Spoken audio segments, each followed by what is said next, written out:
공수처의 고발 사주 의혹 관련 수사 상황은 어떤지 장은미 변호사와 정리를 좀 해보고자 합니다.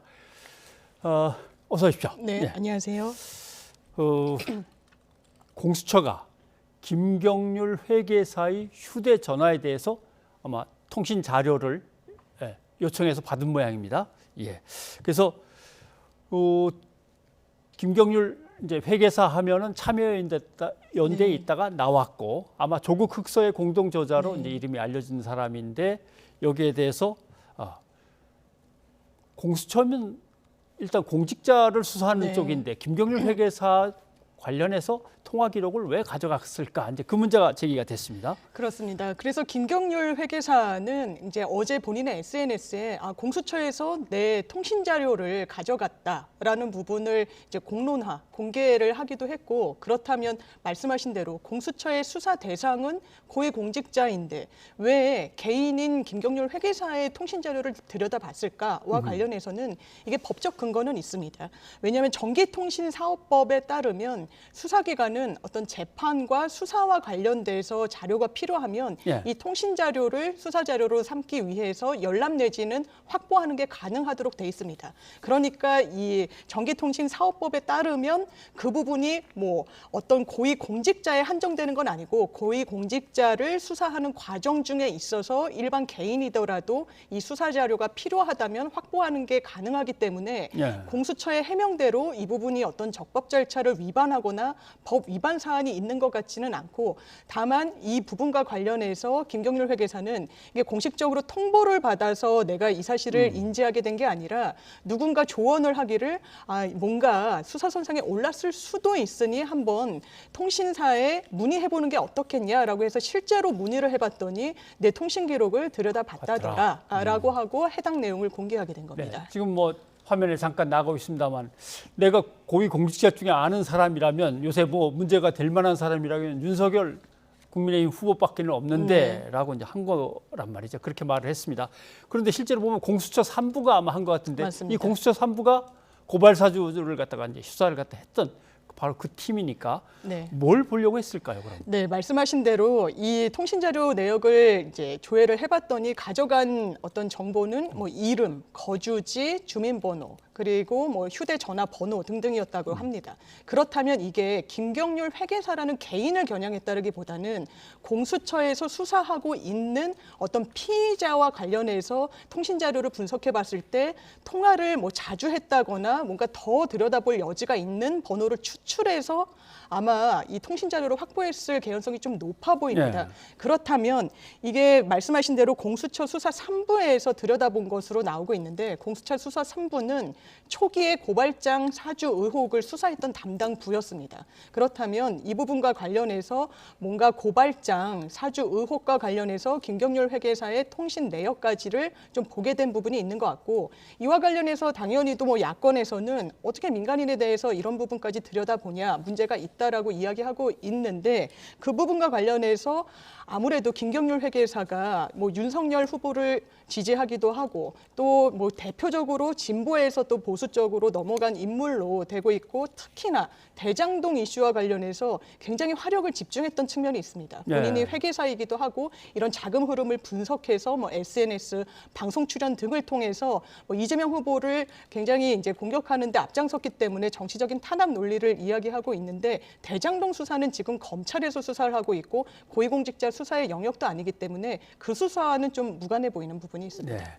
말씀하신 대로 전기통신 사업자는 수사기관이 수사나 또는 사법부가 재판에 필요한 것을 요청할 경우 자료를 제공할 수 있다. 그것이 공직자와 관련된 어떤 사건이라면 민간인이라도 가능하다라고 이제 설명하신 거죠. 그런데 민간인이 전화를 걸어서 물어보면 도대체 내 걸 왜 했습니까? 라고 하면 무슨 사건에 누구를 찾다 보니까 그렇게 됐습니다라고 대답을 해줘야 되는 건가요? 그런데 공수처에서는 이 부분과 관련해서 어떤 사건 때문에 왜 들여다봤는지를 설명하지 않았습니다. 단순히 그냥 수사와 필요해서 들여다봤다라는 사실만 이야기하고 있기 때문에 그런데 보통 금융계좌를 들여다본 경우에는 이 부분을 그 금융기관에서는 당신의 계좌를 어떤 압수수색 영장 등에 의해서 우리가 자료를 수사기관에 제공했습니다라는 것을 일정 시간이 지나면 통보를 하게 돼 있습니다. 예. 그래서 이 부분에 대해서도 뭐 수사 대상이든 참고인이든 이 사실을 추후에는 통지받게 됩니다. 네, 알겠습니다. 아무튼 공수처의 고발 사주건에 대한 이 수사는 이래저래 논란이 계속 이제 불거지고 있습니다.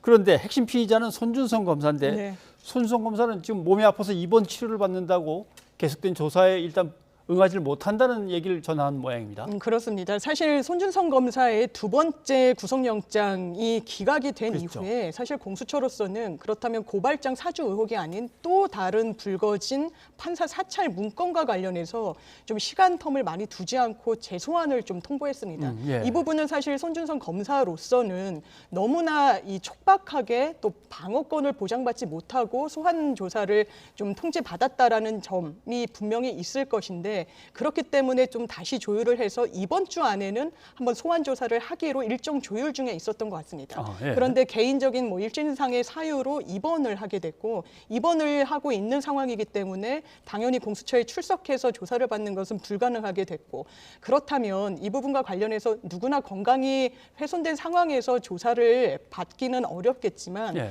다만 저희가 통상적으로 언론 주목도가 높았던 사건 더더군다나 피의자가 현재 검사인 사건에서 검찰이 수사에 임했던 그런 태도들을 봤을 때 국민들이 보실 때 별로 좋은 태도가 아니지 않냐라는 또 의문도 제기되는 부분이 있을 것 같습니다.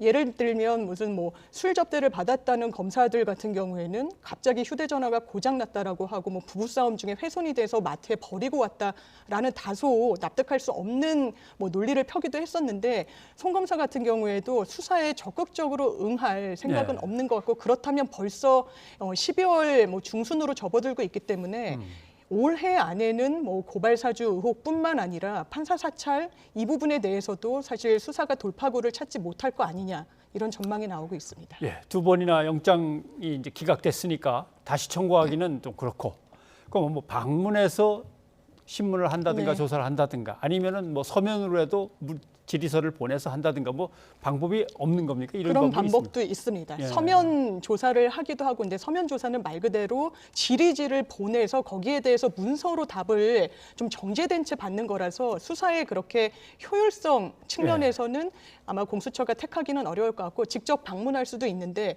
그렇다면 지금까지의 손준성 검사의 태도에 비추어 보면 그렇게 유의미한 결과물을 낼 수 있을까라는 생각이 드는 부분이 있고 저 개인적으로는 사실상 고발장 사주 의혹과 관련해서는 영장이 두 번째 기각이 되면서 사실상 수사 동력은 많이 잃었다라는 생각이 듭니다.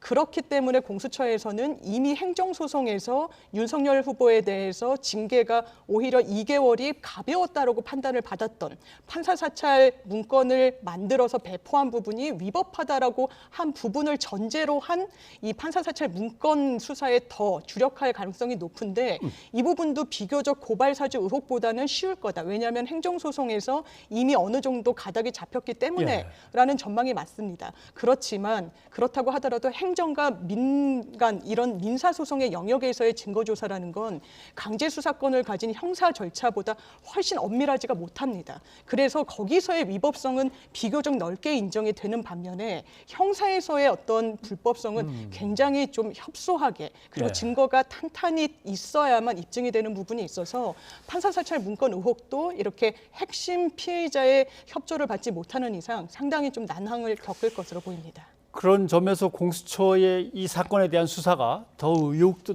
넘치고 아니면 또 치밀하고 뭐 그래야 될 것 같은데 짜임새도 좀 엉성하고 의욕이 없지 않느냐 이런 비난도 일각에서는 있는 것 같아요. 그렇습니다. 사실 공수처의 지금까지의 수사 그리고 출범 1년을 맞는 현재 돌이켜보게 되면 대표적으로 영장실질심사 단계에서 여운국 차장이 우리는 아마추어인데 전문가인 검사 그리고 특수 경험이 많은 검사로부터 우리가 뭔가 불이익을 받고 있다는 취지로 이야기한 건 사실 공수처는 고위공직자, 특히나 검찰이 자정 능력이 없다라는 측면에서 출범한 기능이 상당히 큰데 아마추어라고 스스로 폄훼했다는 점은 상당히 부적절하다고 생각합니다. 그리고 최근에도 엄밀하게 수사해야 될 부분에서 고발사주 의혹과 관련해서 현직 검사를 피의자 이제 참고인으로 불러서 조사를 할 때 우리가 가진 옵션이 상당히 있다. 라고 이야기를 하면 이게 참고인 입장에선 어떻게 받아들이냐면 본인은 조사를 받는 입장이기 때문에 그렇다면 영장을 치거나 아니면 나를 피의자로 전환하겠다는 것인가라고 압박적으로 느낄 수밖에 없습니다. 그래서 변호인을 대동했을 때 그렇다면 갖고 있는 옵션이 무엇이냐고 되물었더니 말을 하지 않았다라는 거 아니겠습니까? 공수처는 출범의 의의를 생각했을 때 좀 더 적법 절차를 엄밀하게 지켜야 되는 그런 업무를 갖고 있다라고 저는 생각합니다. 자, 공수처 뭐 이런저런 뭐 예를 들면 규모라든가 아니면 거기에 지원해야 될 것들 이런 거에서 좀 미비할 수는 있으나 그래도 존재 가치를 처음으로 이제 사람들한테 보여줘야 되기 때문에 아무튼 뭐 지금부터라도 아무튼 제대로 된 수사들이 잘 진행됐으면 좋겠습니다. 예, 장윤 변호사님 여기까지 듣겠습니다. 고맙습니다. 네, 고맙습니다.